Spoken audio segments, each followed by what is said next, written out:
Oo. Kapag lang kumain, bibigyan mo.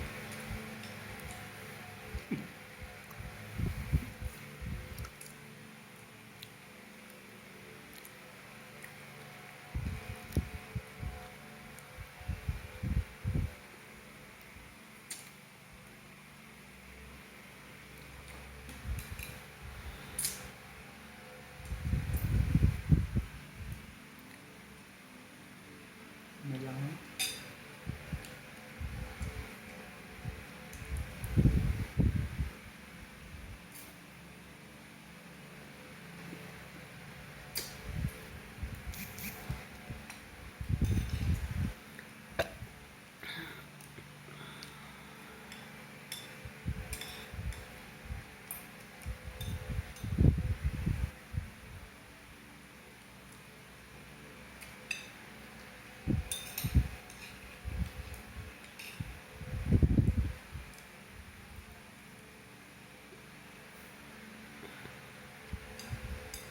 Dinidilaan mo yung dulo ng chopstick.